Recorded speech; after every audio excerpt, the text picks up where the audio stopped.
Even if you're already selling your handmade creations online, there may be other ways in which you can leverage online to sell your creations. So in today's video, I'm going to be taking you through 5 key areas that you might like to start selling your online creations and to really discuss the ins and outs of each one. Now, as far as what we're talking about, what's the end goal when it comes to selling your handmade creations online, I'm a big believer that ultimately you want to be selling through your own website.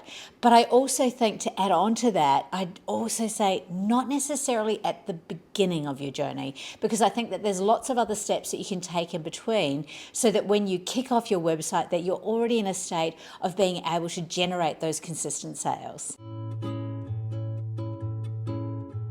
My name's Lena Broughton, and I'm the very proud owner of madeit.com.au, the largest curated marketplace in Australia. So we have the very best in handmade that's available through the marketplace, but we're also an incredible community of artisans. And also, as well, we have a huge learning portal where you can learn how to sell your creations online, but also make your business profitable. So you can check that out at Made It Masterclasses. So when I was talking about that, ultimately you would want to have your own website. The reason for that is that when we're talking about the type of marketing that you can do, email marketing, but retargeting traffic and lots of other areas, they really are specific to what you can do with a website.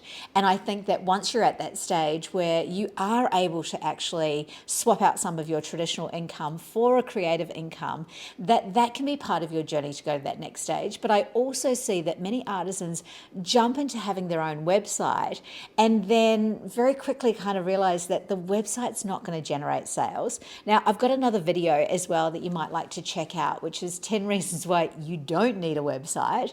But really, I want to add on to that is why you don't need one right now. And again, each one of you is going to be different, and where you are on your journey is going to be different. But I hope in today's video that I can share with you just 5 other ideas where you could be potentially selling your creations online and where you can get an expanded reach. The first one that I wanted to mention is Facebook Marketplace, and this is definitely not an avenue for all artisans, but it may be for many. And there's a little bit of a caveat with Facebook Marketplace as well. I don't know whether you've already used it or whether you've been buying things off there really in that second-hand space, but I guess as far as the type of customers that's on there, they may well be looking for your creations, but I would probably say if you're someone that does larger scale, and that might be furniture, that might be wall hangings, it could be art, but I think that there's definitely space for artisans who are creating bigger style pieces to be able to sell through Marketplace. But I think you've got to be prepared for the fact that it's got a bit of a bartering mentality. So if you're listing your products on there, I think you've got to be okay with the fact that someone may come through and try to negotiate on the price straight away. And I'm a big believer in strategy when it comes to any part of your business. And I think even then, having the strategy to go, well, am I prepared to reduce my prices? Am I prepared to negotiate? And being really clear on those before you list somewhere like Facebook Marketplace, because I can almost guarantee that it will be part of the conversation. But I think that, like, again, if we're talking like larger scale work, like if you're someone who creates furniture or perhaps larger home decor pieces, customers are actually actively looking in that space. And even if they don't necessarily buy from you, it's a great opportunity for you to get in front of eyes for no cost, right? And when we're talking about leveraging online and growing your business, being able to reduce the costs at any point is a great thing, because that means more money in your pocket. On the flip side, sometimes you need to pay for what you get as well, right? But I think Facebook Marketplace can be really beneficial for someone who's doing larger scale work.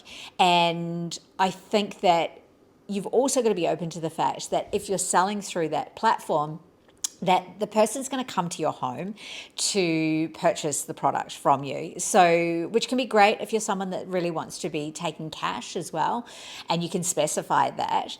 But I think get smart with it and go, how can you leverage it? Like if someone's coming to your house to buy something that you've created, I would make sure that wherever they're picking up from, that you've got an opportunity to have your brand name there, and you've also got other things on display that showcase what you do. So make sure that you're working smarter in that area. The second area is directly through your socials. And this is where you can create an environment where people can send you a direct message, a DM, to reach out to you to ask you about buying your products. Now, where I think this is a little tricky is that it means that you're having to constantly have conversations about pricing. So if you're saying to someone, hey, send me a direct message if you're interested in buying, again, work out that strategy in advance and go, okay, what's the price? What's the shipping? Like as if you're already operating in your online store, but you know all the parameters and almost have it in a copy and paste area so that when someone comes through, you can shoot back to them straight away and go, here's the dealio, here's where I can ship to, here's what I can and can't do. And so that you're not spending hours and hours with back and forth conversations. I was talking to a friend of mine who's a fine artist and she does beautiful landscape paintings. And she was just saying about the time that it can take to go back and forwards within a DM. And there's a couple of ways around this. Of course, you can have, in your social media, you can link it to your website, or if you're selling through a marketplace like Made It. But the other way that you can do it is to actually list products in your shop in social media. Now, I think this is particularly handy in Facebook. I've said this before. If you're new here, you'll get to know, I guess, some of my viewpoints on this. But if you're returning, welcome back. And I'm so glad that you're here again. Thank you. But that you can load your products directly into Facebook so that you've got products in your store, and that will obviously share through over to Instagram as well. The thing is with that is that it can become another point in which you've got to manage inventory. So again, depending on what the channels are that you choose to sell through, you want to make sure that you've already thought about those things. So one of the things that I get is that artisans will often say to me that if they're at markets, that they're concerned that the same product will sell out online, right? And there's a couple of ways that you can do it. You can take it offline. So if you're at the markets, and when you're at the markets, like in-person markets, you want to be on, right? You don't want to be getting distracted or literally sitting on technology when you're in that face-to-face environment. So you can have the ability to take that product offline, but it's just about being mindful of it. And look, I must admit, unless it's something really specific, like a large-scale art piece or perhaps a furniture, again, I would say if it's large-scale, I'm not a big fan of one-offs because, and look, this is going into lots of other conversations, right? But I think that you put so much work into creating the pieces that you do and the listing and getting the photographs and directing people to buy that product, that having one-offs means that you're exerting a lot of energy into just selling one item. And I'm much more a believer of, I like to see artisans when they're doing like, one of 20 or one of 10. So it's still, unique. And I know many artisans will say, yeah, but I can't repeat the exact creation. And I get it, but it doesn't have to be. You can say this is part of a series and you can literally write in your descriptions, the print may vary slightly from item to item, or if it's quite noticeable, you can have pictures of the other variation as well. But I sort of think, there's other ways that you can get around that. But anyway, so back to selling through social media and having it set up as shop. The benefits is if you're someone who's wanting to dabble in advertising, and I'm going to have a video coming up talking about advertising and when it's the right time to do that. But having a store means that you can get a bit more strategic with advertising and have it integrated with your store on Facebook or on Instagram. And I think that's really powerful because you can also retarget those that have looked at those products. But I think, like anything, if you're not utilizing advertising to push people towards your store, same as your website, same as any of the options, right? You're going to have to encourage people to go there. Like none of these, Marketplace is a little bit different because I think that there's a much bigger search traffic because people are actively looking for specific products, right?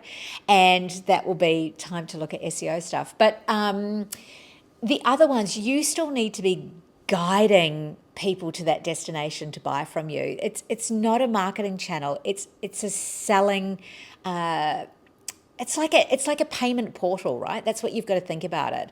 And that payment portal is about making it as simple as possible for you in the way that you want to receive money as well. So again, Marketplace is good if you're wanting more to go for cash. So let's get into number 3. This third one is a bit of a different one, and I think you need to really, only you can work out whether or not this one would be right for you. But it's actually leveraging in person but utilizing online. And what it basically is that if you sell in person, let's say at a market, and you might receive payment, like you might have like a square where people can actually tap, or through your phone where they can tap for payment. One of the other trick ways, I would say, that you can make sales, and this will very much depend on what it is that you're selling, the time that you have with customers, and the market that you're selling at. All of these will be kind of indicators. But it's to actually, if you've got an iPad or you've got a tablet that you have at your store, is that you can actually bring up the item from your online store or from where it is on your marketplace or whatever, and add it to cart and get customers to actually check out on your device or on their device, right? You've really got to gauge where that will work. And again, if it's more of an investment piece, if someone's paying more money, you're probably creating more of a connection with that person in that moment anyway. And the reason why I like this as a way to sell online in the right situation, but is that you're getting that person's email address, which I know that you can request for their email address, but unless you're doing email marketing, it's not as likely that you're going to use it. But the reason I love that is, like, let's say for an example with Made It, right? If someone purchases through your store, you've got your own storefront in Made It as an artisan. But if they purchase through your store, then they'll get remarketed to. They'll also get emails about leaving a review for your product, but you've also got the ability to message those customers directly. And I know that many artisans sort of like pull back on, hey, should I message the customer or whatever? Yes, you should. Your product is so different to a generic product. And I say this all the time, but it's got different energy, different charge. And if you reach back out, like let's say for an example that, you're selling through Made It and you haven't received a review for your product, I would absolutely send an email to that customer maybe a couple of weeks later and just go, hey, I hope you're loving your whatever it is that they've bought from you. I'd love to get a review from you. Let me know if there's been any issues or you haven't received the email or whatever. And it's just that courtesy note to follow up, but to also encourage them to review and to remind them how much it means to you, because you're an artisan, right? And buying from you is special and unique, just like your products. So being able to nurture and leverage that a bit more, it is a really great opportunity. And I think, with in-person markets, because I think in-person markets are a great way to conduct research on who loves your products, but also get that deep connection. But what I find interesting, and I'm a shopper at markets, right? But what I find interesting is how few times the artisan wants to connect with me afterwards, and it leaves me feeling a little bit flat. And I'm like, or you follow them on Instagram or whatever because they've got their QR code there for you to follow them. And like if it was me, and I'd literally open my phone at the same time and go, I see that, and just write a note. You don't have to do it right away then, but then the next day send the person a message and go, thanks so much for buying from me. It really means the world to me. And if you get a chance to take a photo or tag me in a photo, I'd so greatly appreciate it. And it just means that you can start leveraging what you're doing in person in an online format. The fourth way to sell online is through marketplaces. Now, obviously, there's Made It, but there's also Etsy, and there's also lots of other marketplaces. And I think the thing I really love about marketplaces, depending on what part of the journey you're on, right?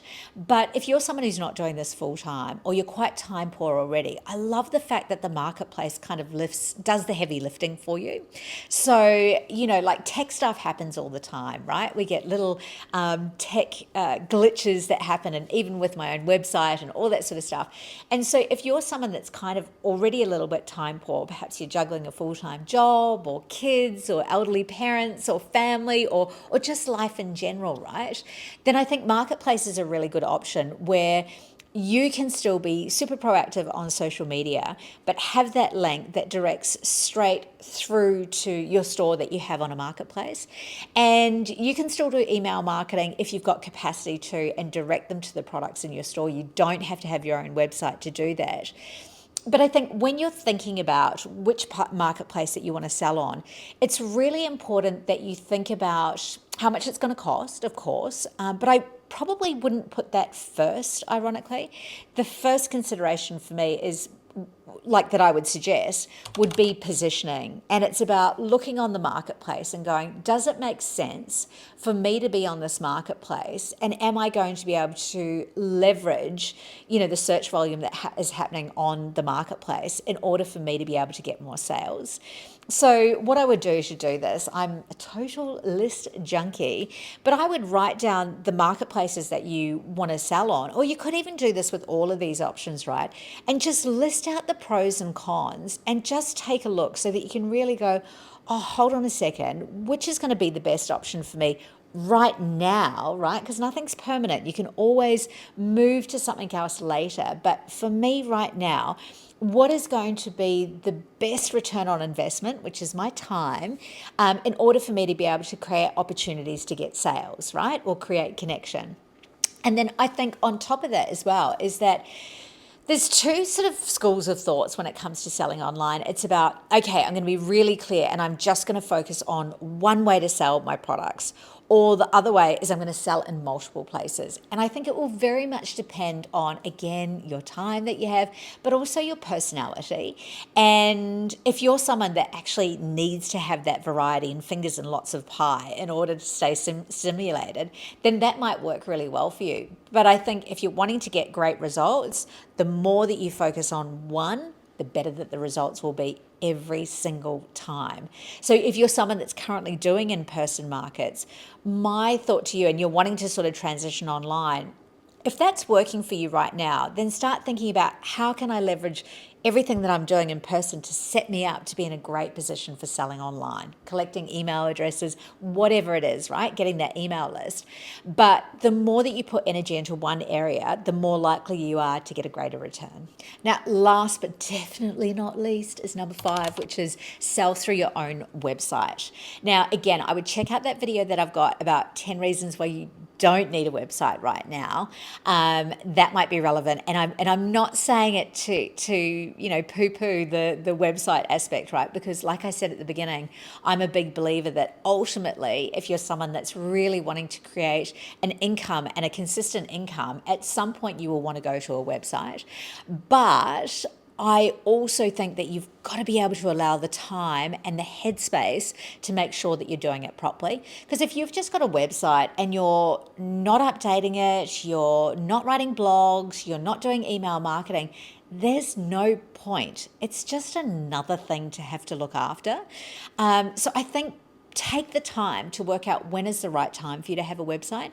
And we're going to be releasing lots more masterclasses about getting you ready to sell on your own website, but also how to make it into a solid income on your own website. So stay posted for that.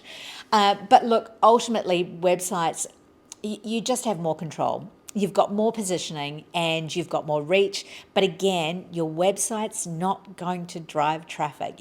You have to drive traffic, and you need to look at the different marketing tools that you've got in order to be able to do that.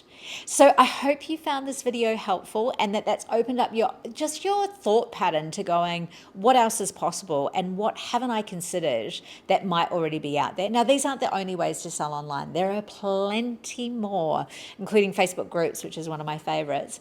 But these ones, I just wanted to kind of go a little bit outside the box and share a few different perspectives so that you could think about it in a different way as well. So if you like the video, please like, follow, subscribe, all the things, and write a comment. Let me know which method you're using and which one you might like to try, or even perhaps, is there something that I've missed that you wanted to share in the comments as well?